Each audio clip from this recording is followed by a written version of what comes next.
Hello guys, and welcome back to the Stacey West YouTube channel. I am Ben, and today I'm joined by Danny Brothers from It's All Cobblers to Me, because the Imps are welcoming Northampton Town to the Bank on Tuesday night. Danny, how you doing, mate? You well? Yeah, very good, thanks. You? Yeah, not too bad at all. Not too bad at all. Off the back of a decent win against Stockport at the weekend. So, yeah, kind of put the past week to bed a little bit after two back-to-back defeats. But, I mean, one of those was against Birmingham, which you kind of expect at this point. So yeah, let's talk about Northampton. How's the, how was the expectations going into the season? Has anything changed?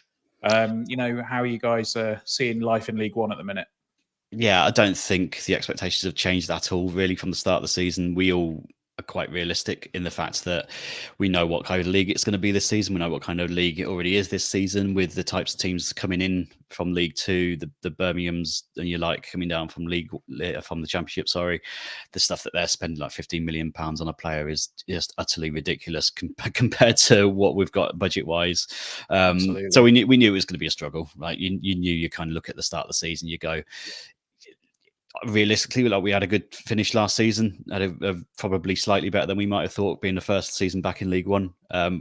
But again, realistically, this season stay up would be an achievement, I think. And hopefully we've put a bit of groundwork in to do that so far. We've come back with some decent results the last week or so, where we did get to the point of kind of starting to get a little bit worried about dipping into the bottom four. So we've kind of stabilized a little bit now, but overall, I think expectation is just, stay up, but try and have some fun moments along the way, I guess. Absolutely. I mean, yeah, you say you form at the minute, 2 wins out of 3. Well, sorry, 3 wins out of 2 wins out of the last 3. Obviously, one of them being a draw. So 3 wins, 3 games unbeaten, rather. How did those games go? And I think I was actually talking to Chris on our podcast shortly before this. It seems that we've had similar opponents over the past few games, and obviously your result against Crawley was the complete opposite of our result against Crawley. So yeah, it's one of those. Tuesday was an off night for us. Like we went 1-0 down just after half time, and then we kind of saw something of an attempt to try and get something. They hit us on the break twice, and yeah, I think the result flattered them. But I mean, how did the game go for you guys yesterday? And was it as convincing as the scoreline made it look? Yeah, I mean, I came out of that game yesterday thinking, how on earth did they go and beat you 3-0? And obviously, by the looks of it from that game, it looks like they scored the first, and the second and third were more like you were attacking, and they sort of caught you out on the break. But still, you kind of look at it and you thought, that Crawley team, I don't feel like they're good enough for us to win with such ease. And like, it wasn't really that much of a battle. They created a couple of chances, but the goals that we scored were so simple in terms of them letting someone free on a corner. They've been susceptible to corners all season, and we've hit them with 2, and then the third just to break away from us and to smash it in. And it felt really, really comfortable yesterday against them. So yeah, you look back and you think, how did they get a result like that to beat anyone 3-0, but particularly yourselves as well, when you're kind of hoping for quite big things after last season. So yeah, really, really comfortable yesterday, and good to resettle the nerves a bit after the international break with these 7 points. Really good week for us. Absolutely. I mean, it's one of those where you take 7 points in a week, like you say, and it starts to give you that little bit more confidence. I mean, were there any, and I suppose, are there any realistic fears of relegation when you see the likes of those games yesterday, and you look at it, you go, are there 4 teams that are really worse? Are we among the 4 worst teams in the division, or are we better than the rest of them? I mean, like you say, second season back in the league, and decent finish last season. Are any fears slowly being put to bed? you think? Not quite, I don't think. And it's mainly because what's going to happen elsewhere. You just got no idea what's going to go down elsewhere. And the thing we had last season was a really good gap between us and the bottom four in terms of teams that were struggling. That you had the likes of Reading in there. You had teams that were sort of in that kind of mix between ourselves and the bottom four. And I don't think we're going to have that this season, because I think the league in itself has just got so much stronger that we are, I think, probably going to be in and around it all season. Maybe not deep in it, but the teams in there at the minute. You look at Cambridge starting to have a little bit of resurgence. Crawley yesterday were just awful, and I think if they've got a new manager, and that's going to take time to kick into gear, I think they'll be down there. Shrewsbury not having a good time with it at all, and Burton obviously going to change their manager. So you look at it and you always think it looks like there's 4 teams worse than us at the moment, but the likes of Cambridge can. I mean, it sounds mad to say it, but can Gary Monk with them? Will Burton change the manager and get luckily and get a manager who's going to take them up and who's going to keep them up? Will Shrewsbury eventually change their manager? I'm not sure. All those things come into play when you think it's likely that John Brady's going to stick around and we're going to get good results and pick results up in here and there. But as a football fan, you can never say never, can you? And you don't see the likes of Wigan and Blackpool, who are below us at the minute. You don't see them sticking around at the bottom end of the table. So I think it's going to be a scrap. It's going to be a fight. But I think the last week's shown that we've got fight in us, and we've got something. We've kind of changed our approach a little bit in terms of let's just go and get results at the minute and try and get the points to keep us out there. And it's happening for us at the minute, which is good. Okay. So you say about changing the approach, changing maybe the style a little bit. Is the setup changed too much? I know it seems to mainly be like 4-2-3-1 with is it Cameron McGeehan playing in that sort of 10 role, and he's obviously got 4 goals for you guys so far this season. Came in the summer. Is he kind of like the linchpin? Is it just kind of that he's been in the right place at the right time to get the goals, or how do you guys tend to set up, and is he the focal point, I guess? Yeah, I mean, I don't think I'd call him a focal point. He's one of those type of players, like you say, he pops up at the right time, in the right space at the right time to get his goals.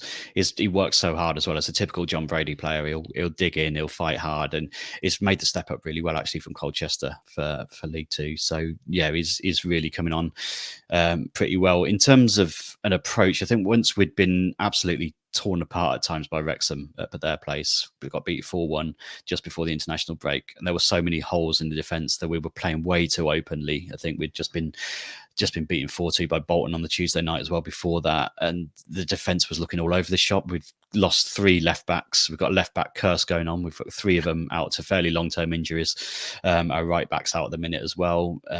So we basically had to change the approach a little bit when we went to play Leyton Orient, because it felt like a 6-pointer at this point of the season. To play Orient at that time last weekend, and to go and scrap out a 1-0 win rather than try and play nice football.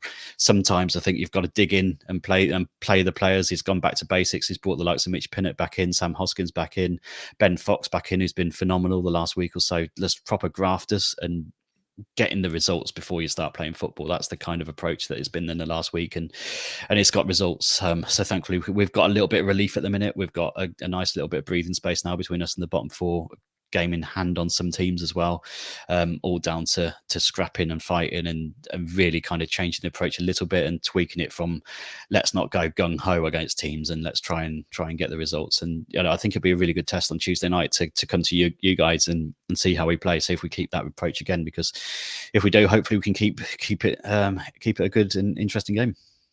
Yeah, I mean, I think one of the comparisons in it sounds like it's damning with faint praise, but it's not. I think it's a comparison that, again, Chris on the podcast made, is that it sounds a little bit like a Mark Kennedy Lincoln side, where the performances might not be fantastic, but the work rate's there, and that you seem quite hard to beat at the minute. So whether that's men behind the ball and everybody's just putting the bodies on the line to make sure that no, we aren't going to get beat. And maybe at some point, you'll sneak a goal or you'll sneak a win here and there.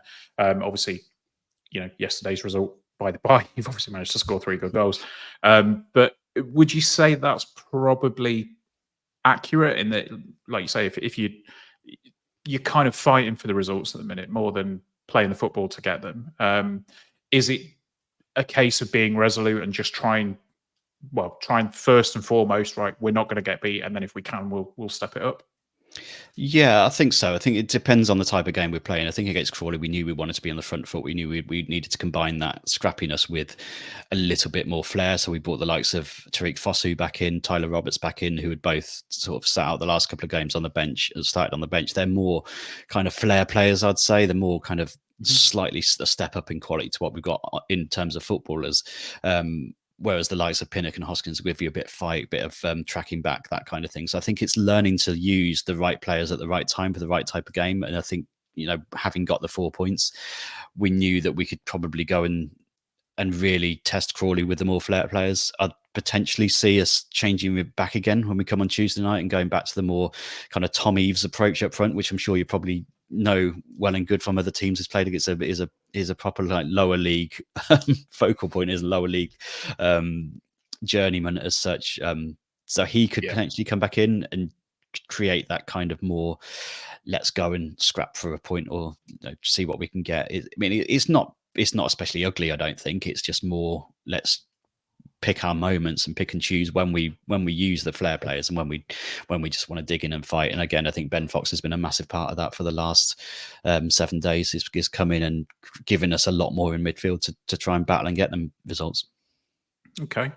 And we've had a look through some of the stats, and it seems that at times Northampton can be maybe what other teams would perceive to be a bit passive, maybe like let other teams have the ball a little bit, see if you can soak up the pressure and then break if you can. Is that typical? How does the average game for Northampton pan out this season? Yeah, I think that's probably quite fair to say. I mean, against Crawley the other on Saturday, we only had 34% of possession, and we won 3-0. So that's a prime example of what we do. We choose our moments when we're going to attack. We're not a team that's going to go and play out from the back and pass, which we have been in the sort of last couple of seasons. But again, I think it's down to Brady just learning a little bit more tactically about when to come in and when to do that and when to let the other team have the play. The midfield again has been a lot stronger. There's been a lot more kind of grit and determination in there for the last couple of games. Of you can have the ball all you want. Like the likes of Stockport, we came up against on Tuesday night. They've got such good players in there, like Louis Barry. Great bit of pace in the team as well. But we'd let them have the ball, but let's defend well and see it out that way. So I'm quite happy with how it's going at the moment. I think this is probably the biggest test of these 4 games coming up against you on Tuesday night. Always a really, really tough place to go. You play some good football, and it will be a big test for us.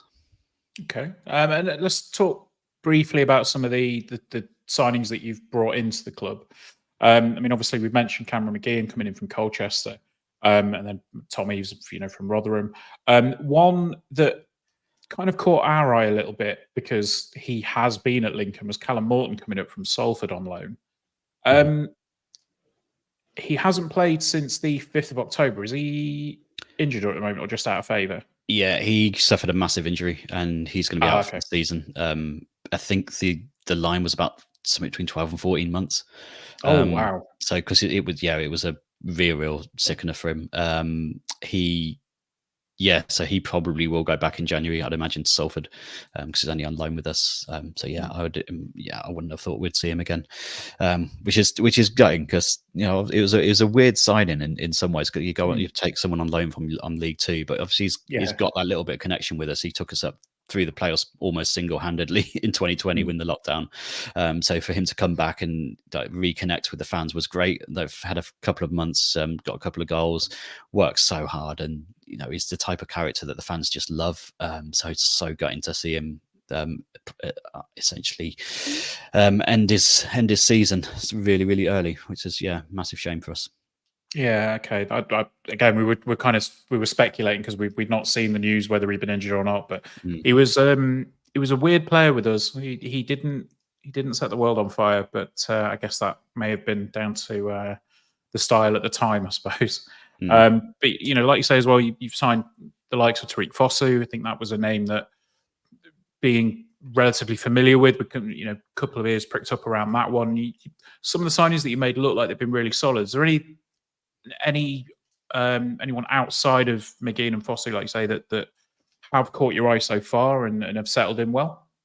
Yeah, I think Tyler Roberts has got such quality. He's on loan from Birmingham. Just one of these types of players that you just look at and you see he's so much better than everyone else on the ball. His movement, he just makes things look so easy. He's still waiting for his first goal. He had a couple of chances on Saturday to score it, but so that'll be frustrating him a little bit. But he's just got so much quality about him. So happy to have him. One player actually who's just come in, I think, was it at the end of September? We mentioned our left back problem. Nestor Guinness-Walker has come in on a free transfer, and he's probably better than all three left backs that are injured anyway.